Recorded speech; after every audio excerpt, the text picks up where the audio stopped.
Mi nombre es Noemí Ramel Ramírez Aguilar, tengo 18 años y actualmente estudio en la Universidad Autónoma de Sinaloa el primer semestre de la Facultad de Derecho Culiacán. El día de hoy, desde mi punto de vista, hablaremos acerca de un tema que desde lo personal me pareció bastante interesante y que como personas muy pocas conocemos acerca de esto. El tema a estudiar es las etapas del proceso legislativo. Como bien sabemos, el Poder Legislativo mexicano es el órgano responsable de producir normas legales que expresan la voluntad del pueblo mexicano. También él es el encarnado en la figura del Congreso General. El proceso legislativo está fundamentado por dos artículos sumamente importantes.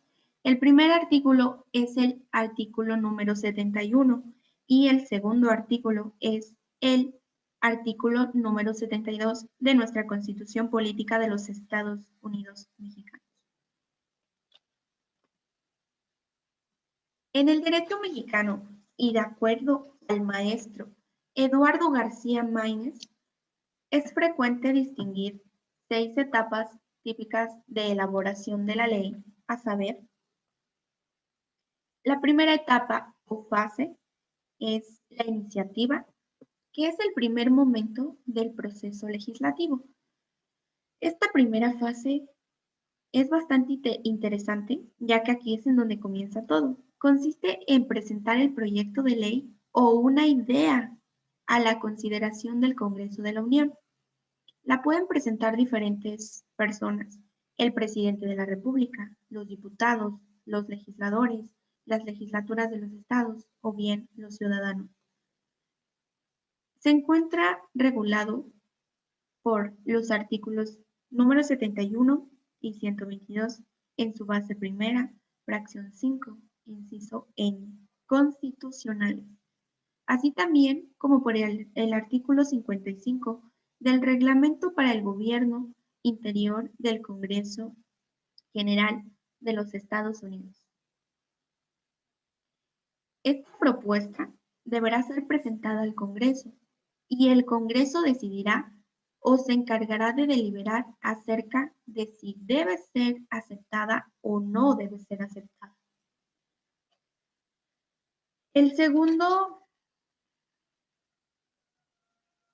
La segunda fase en la que se divide es la discusión, que es el momento en el que las comisiones legislativas desplegarán sus trabajos y harán uso de todas sus facultades para solicitar documentos y mantener conferencias con secretarios de despachos o jefes de departamentos. Una vez presentado el proyecto, una vez hecho el paso número 1 por alguno de los titulares de la iniciativa legislativa, se da inicio a la etapa número 2, que es la etapa de discusión y aprobación del proyecto de ley o decreto.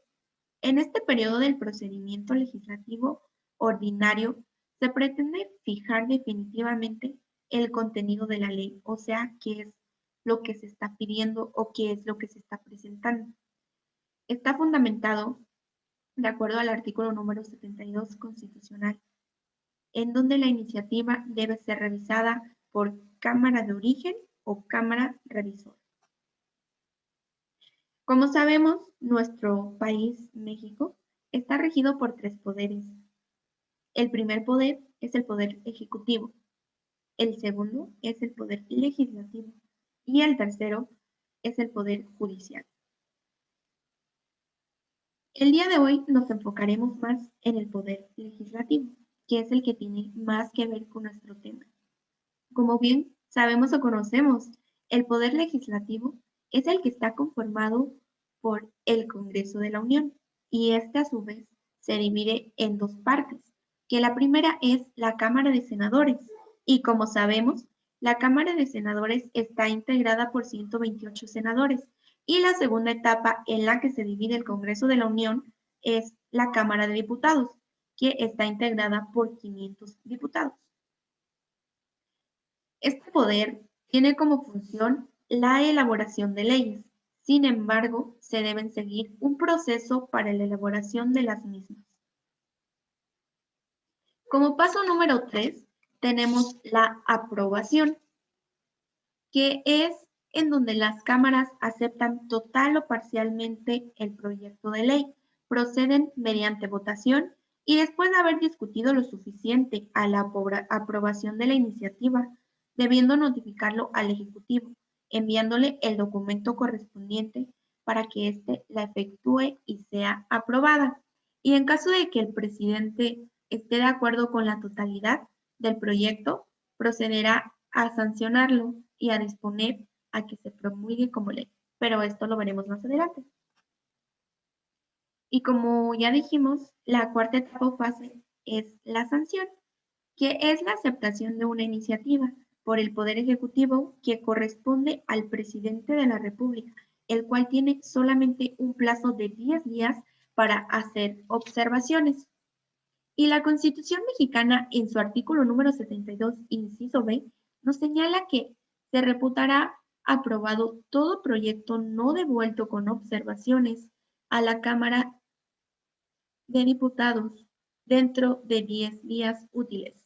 De no ser así, corriendo este término, hubiere el Congreso cerrado o suspendido sus sesiones, en cuyo caso la devolución deberá hacerse el primer día útil en que el Congreso esté reunido o esté de vuelta. Si en caso no responde, se aplicará lo que se conoce como afirmativo ficta. Ustedes se preguntarán qué quiere decir ese término. El término afirmativo ficta significa que queda aprobado totalmente. En caso de que el presidente de la República rechace esta propuesta, podrá emitir un veto. El veto significa que no está de acuerdo y manda sus propuestas a la Cámara de origen y así regresaríamos a la segunda etapa.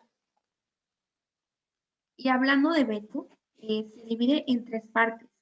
La primera es el veto total, que consiste en que rechaza la firma de decreto de ley, pero propone modificarlas.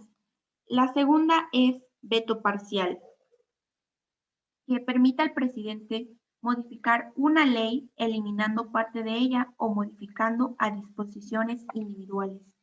Y la número 3 es el veto de bolsillo, que es en donde el presidente se niega rotundamente a firmar. De ahí nos vamos a la etapa número 5, que es la publicación, y es cuando la ley ya es aceptada y debe darse a conocer a todos los habitantes o ciudadanos del país, por lo que se ordena su publicación en el Diario Oficial de la Federación. Y como sabemos, es el órgano de difusión del Estado. También es un periódico oficial del gobierno mexicano que tiene diferentes funciones. Una de ellas es la publicación de leyes, de reglamentos, de acuerdos, de circulares u otros órdenes expedidas o expedidos por el gobierno. Durante el transcurso de la fase de publicación a la sexta y última etapa, que es la de vigencia, se aplica lo que es conocido como vacatio legis, que consiste en el cual se denomina como el periodo que transcurre desde la publicación de una norma hasta su entrada en vigor. Y por último, pero no menos importante, llegamos al paso de la vigencia. Se denomina iniciativa de la vigencia y comenzará a surtir sus efectos entre la publicación y la entrada en vigor de toda ley y que debe mediar un espacio de tiempo y se convierte en obligatoria. Esto quiere decir que una vez ya aceptado el decreto o la ley y ya promulgado o publicado en nuestro órgano de difusión del Estado, ya una vez publicado, pues debería convertirse obligatorio. Y pues bueno, eso sería todo. Gracias.